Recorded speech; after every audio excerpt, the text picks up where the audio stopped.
j'espère que vous allez bien. Donc je reviens pour une nouvelle vidéo. Je vais vous faire mes produits terminés, donc à racheter ou pas. Je vous donnerai mon avis pour chacun d'entre eux et par quels produits ils ont été éventuellement remplacés. Donc on va commencer tout de suite. Tout d'abord, j'ai terminé 2 masques capillaires. Le premier, c'est l'Orofluido, qui est assez connu, qui a un packaging un petit peu oriental comme ceci, dont la texture est pour moi divine. J'ai jamais vu un produit aussi beau. C'est une texture douce, onctueuse et irisée. Donc là, je sais pas si vous allez voir, mais il y avait plein de petits irisés. Elle est vraiment magnifique, cette texture. On dirait vraiment un petit bijou. Voilà, il convient à tout type de cheveux. Il est composé de 3 huiles, dont de l'huile d'argan, donc qui est censé vous apporter de la brillance, de la souplesse, du démêlage, etc. Et de la nutrition. Et voilà, il fait 250 ml, donc je l'avais payé une vingtaine d'euros, il me semble. Il m'a fait quand même un petit moment. Et honnêtement, j'en suis un petit peu déçue. Je pensais que les effets allaient être un petit peu plus durables. Je trouve qu'une fois que je l'ai utilisé, que je sors ma douche et que je sèche mes cheveux, les effets ne restent pas. Donc au niveau du démêlage, il n'y a rien à redire puisqu'en général les masques démêlent très très bien les cheveux. Mais au niveau de la souplesse, de la brillance, de la nutrition, je l'ai vraiment pas trouvé exceptionnel, donc c'est un produit que je ne rachèterai pas. Mais je vous dis, la texture en elle-même est incroyable, mais voilà, ça ne fait pas tout. Si les effets ne restent pas, ne durent pas, voilà, je pense qu'on peut trouver bien mieux et moins cher. Ensuite, le deuxième masque que j'ai terminé, c'est le Force Vector de L'Oréal. Donc celui-ci, c'est un masque avec de l'extrait de gelée royale, donc c'est quand même assez intéressant. Il traite, il fortifie la fibre en profondeur pour une chevelure douce éclatante de force. Voilà, donc c'est un masque renforçateur anti-casse que j'utilisais beaucoup quand j'avais mes problèmes de chute de cheveux. Bien sûr, c'est pas parce qu'il fait anti-chute que ça va être miraculeux sur un seul produit. Il faut vraiment utiliser plusieurs produits en complément. Donc là, il me reste à utiliser la levure de bière que j'ai en gélule, que je prends tous les matins, ainsi que le Fort Capil. Mais c'est vrai qu'en fin d'année, quand j'avais ces gros soucis, j'ai utilisé des coffrets phyto, j'ai utilisé plusieurs choses qui ont fait que ma chute au final s'est stoppée. Et donc shampoing, après shampoing, masque, tout ça c'était dans une gamme renforçateur. Et je dois dire je suis quand même assez satisfaite de ce produit. Tout d'abord il n'alourdit pas les cheveux, donc ça c'est quand même un gros plus. Il faut le poser seulement 2 minutes, donc c'est pas du tout contraignant.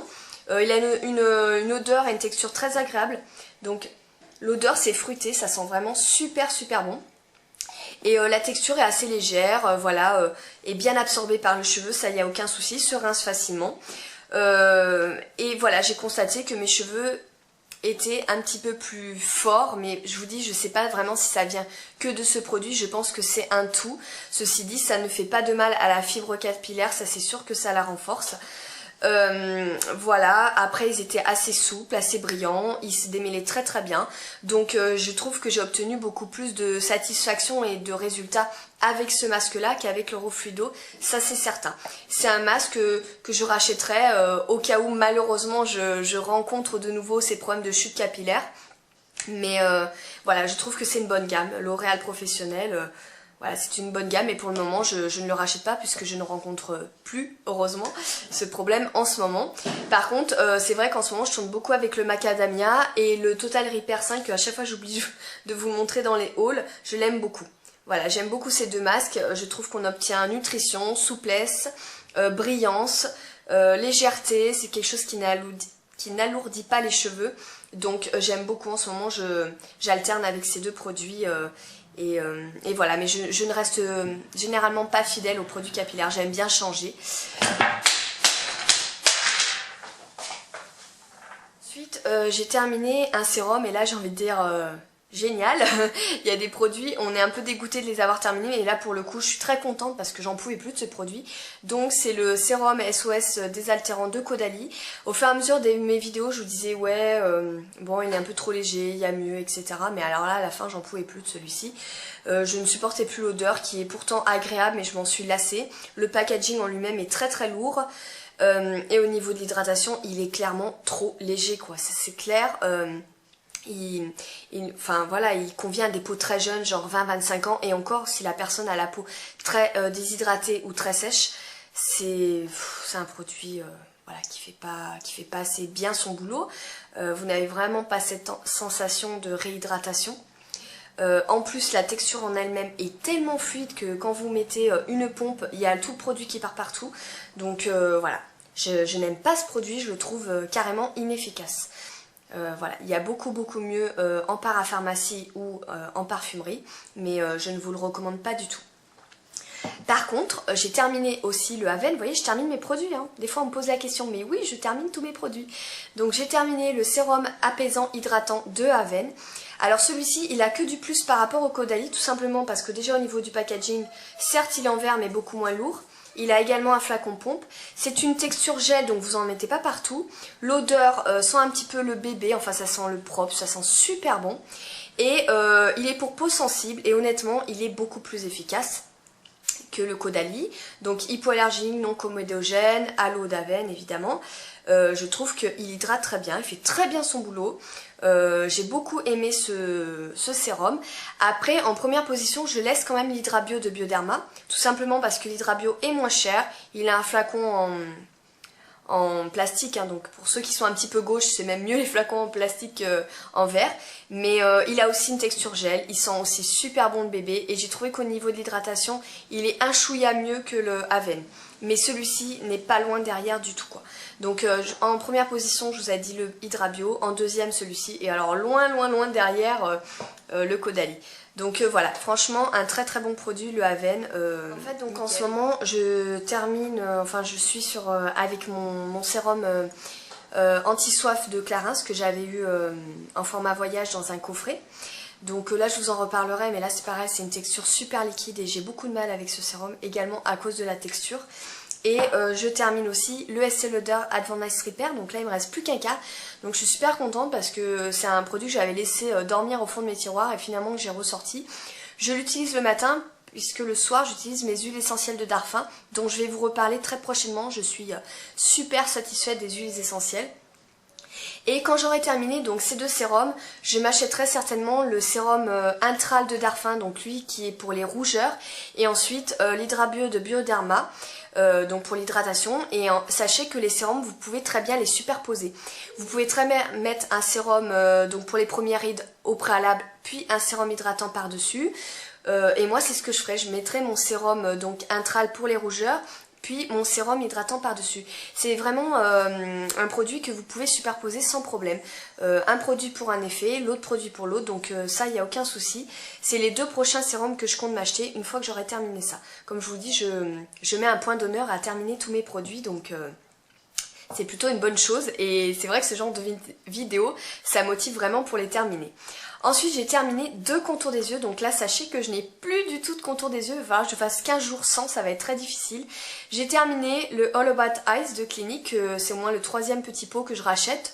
Donc je l'achète toujours en version normale. Pour moi, la riche est trop riche. Donc là, c'est un gel, hein, c'est une sorte de baume qui est un soin anti-poche, anti-cerne. Et j'aime énormément ce produit, puisqu'il apporte vraiment un confort, une souplesse à la peau. Vous avez vraiment l'impression que la peau est rebondie, repulpée. Et je l'aime énormément. Par contre, le gros moins, c'est qu'il passe très vite. Je crois qu'il coûte 37,90 € et il me fait 1 mois et demi seulement. C'est horrible. Je ne sais pas si c'est le fait que ce soit un baume ou un gel, mais j'en mets très peu pourtant et il me fait vraiment pas longtemps. Et j'ai vraiment envie de trouver un produit équivalent mais qui me dure plus longtemps. Pas forcément moins cher, mais qui me dure plus longtemps. Donc j'ai repéré le soin contour des yeux de Bobbi Brown. J'ai testé la texture, c'est une crème légère, c'est ni une crème riche ni un gel. C'est vraiment entre les deux et ma conseillère Bobbi Brown m'a dit que normalement il me ferait beaucoup plus longtemps qu'un mois et demi. C'est pour ça que je compte me lâcher. Là, comment dire, j'attends début avril parce que les finances sont au plus bas. Mais voilà, dès que je peux, je m'achète le Bobbi Brown et en espérant qu'il me fasse plus longtemps et que j'en sois aussi satisfaite que le Clinique. J'ai terminé également le Haven. Donc en fait, celui-ci, je l'utilise le matin, le soin apaisant contour des yeux, pour économiser le Clinique. Donc vous voyez, celui-là, il me fait 1 mois et demi, en plus j'utilise que le soir. Et celui-là, franchement, il fait super bien son job, donc il fait pas particulièrement première ride, anti-poche, anti-cerne, etc. Mais au niveau d'hydratation, si vous avez un contour des yeux qui a tendance à être très sec, à être très déshydraté. Il est vraiment super. En plus il convient très bien pour les peaux sensibles. Il est hypoallergénique, non comédogène. Donc franchement c'est un bon petit produit chez Aven, que c'est au moins le deuxième ou troisième petit flacon que j'achète, enfin le petit tube. Et il est super pratique pour le matin quand vous êtes pressé. Vous voyez c'est un petit tube comme ceci, vous en mettez un petit peu, tac tac. Et franchement je l'aime beaucoup. Je suis en train de manger un cheveu ou je ne sais quoi. Voilà, donc ce contour des yeux, franchement, je vous le recommande. Pour le prix, bon, c'est sûr, il fait 10 ml, il dure pas super longtemps. Mais je trouve que entre le contour des yeux et le sérum Aven, ce sont deux bons produits dans la marque, dans cette marque-là. Et je les apprécie énormément. Ensuite, j'ai terminé donc mon baume à lèvres pardon, Nutritique. Donc celui-ci, c'est au moins le troisième ou le quatrième tube que j'achète. Je le trouve super bien. Voilà, super hydratant. Moi qui ai les lèvres très sensibles, je le supporte parfaitement bien. Et voilà, tous les soirs quand je suis devant la télé, je m'en mets plusieurs couches avant de me coucher également. Le matin sous mon rouge à lèvres. Et cet hiver quand il a fait très froid, je n'ai eu aucun souci de petites gerçures ou de petites peaux. Franchement nickel. Donc là évidemment je l'ai racheté et je vous dis, maintenant que j'ai trouvé mon baume à lèvres, je reste fidèle à celui-ci. Ensuite j'ai terminé un masque. Donc c'est le masque anti-soif de Clarins, pareil que j'ai eu en format voyage quoi. Et il est spécial peau déshydratée, donc il est vraiment super bien, super agréable à poser. Il a une odeur voilà, tout à fait neutre. Il réhydrate bien la peau, franchement j'ai rien à dire sur ce masque, c'est un très bon masque. Seulement pour un prix inférieur et aussi bien, je dirais que l'Hydraphase masque réhydratant apaisant fait aussi bien le job que celui-ci. J'ai exactement les mêmes effets, que ce soit au niveau de la texture, au niveau de l'hydratation. Ensuite, en plus, celui-ci est donc pour peau sensible à l'eau thermale. Donc je trouve vraiment aussi bien, je vous assure, je l'ai testé sur plusieurs applications pour vraiment être sûre qu'il n'y en ait pas un mieux que l'autre. Et bien non, pour moi, c'est la même chose. Donc autant acheter la Roche-Posay qui est moins cher que le Clarins, mais il m'apporte autant d'hydratation et autant de confort celui-ci que celui de Clarins. Donc voilà, je vous le recommande, je le trouve vraiment très bien. Ensuite, on va parler base à paupières. Donc j'ai terminé mon petit échantillon de Premier Potion d'Urban Decay. Je préfère largement la Premier Potion à la Lash Insurance de Too Faced que je trouve beaucoup trop grasse. Celle-ci fait très bien tenir les fards à paupières, il n'y a aucun souci, pas de transfert, etc. Mais là, pareil, honnêtement, j'ai trouvé la base à paupières de Kiko aussi bien que celle d'Urban Decay. Donc moi, j'ai les paupières qui sont ni trop grasses ni trop sèches, hein. Je dirais que j'ai la peau normale sur les paupières. Et elle fait aussi bien le job, j'ai eu aucun souci avec celle-là. Donc sachez que celle-ci coûte 6,90 € alors que celle-ci coûte 19 €. Donc franchement il n'y a pas photo. Pour moi voilà, elles font le même travail, donc autant acheter la Kiko. Maintenant si vous avez les paupières très grasses, je vous conseille la NARS parce que la NARS a vraiment une texture très asséchante, donc trop pour moi justement. Mais voilà, je trouve que la NARS convient vraiment pour les paupières très grasses. Si vous avez les paupières normales, c'est même pas la peine d'y penser. Voilà. Ensuite, pour finir dans les soins, j'ai terminé donc mon brumisateur de la Roche-Posay, donc qui est une eau thermale, naturellement antioxydante, apaise et adoucie, que j'aime énormément. D'ailleurs, je l'avais racheté en grand flacon également. Donc parmi les trois eaux thermales que j'ai pu tester, donc celle-ci, j'ai testé la Aven, voilà, il m'en reste encore, et la Uriage. Je dirais que ma préférée c'est la Uriage. La Aven, je n'aime pas l'odeur, donc ouais, je sais pas, elle est assez particulière, pourtant elle est super connue et super utilisée, mais je sais pas, je trouve qu'elle a une petite odeur désagréable. La Roche-Posay, je la trouve très bien, mais celle-ci pour moi c'est la meilleure des trois que j'ai pu tester. Tout simplement pourquoi? Parce que celle-ci, elle a un petit plus, c'est qu'elle est hydratante. La personne de chez Uriage m'avait dit que c'est la seule eau thermale que vous pouvez laisser pénétrer dans votre peau. Donc c'est-à-dire vous n'êtes pas obligé d'essuyer avec un mouchoir ou un petit linge. Voilà, la peau absorbe vraiment l'eau et moi qui ai besoin beaucoup d'eau, justement pas de gras mais d'eau parce que j'ai la peau très déshydratée, celle-ci me fait énormément de bien, m'apaise et me soulage la peau le matin quand je la vaporise ou le soir. Donc le soir Je la pulvérise quand je veux faire émulsionner mon huile démaquillante ou ma gelée fondante. Et le matin, c'est quand je rince ma Bioderma, ma lotion micellaire Bioderma. Donc je mets un petit coup de brumisateur. Si j'ai le temps, je laisse pénétrer. Si j'ai pas le temps, bah, je tapote avec un linge. Mais je la trouve super. Donc je vous dis, ces deux-là sont très bien, mais un petit plus quand même pour l'aérage. Après c'est un petit détail, hein, c'est personnel, mais moi personnellement je préfère celle-ci. Ensuite, j'ai terminé donc le Go To Go de Essie. Donc vous voyez, je perds un peu de produit parce que là il est devenu effectivement pâteux. Donc c'est un top coat, hein. J'avais entendu dire qu'à la moitié du flacon il devenait pâteux, donc moi j'ai quand même tenu jusqu'à un quart. Là, pour ma part, il n'est devenu que pâteux à un quart du... Enfin il me reste juste un quart du produit. Voilà, pour moi, le Go To Go, je voulais l'essayer, mais ça ne vaut pas mon shine à glaise. Combien de fois je vous ai bassiné avec ça? Mais voilà, pour moi, le meilleur top coat, c'est vraiment le shine à glaise. Et la meilleure base, c'est le Cure Express de Peggy Sage. Donc c'est mes deux produits chouchous. Donc ils mettent top coat à séchage ultra rapide.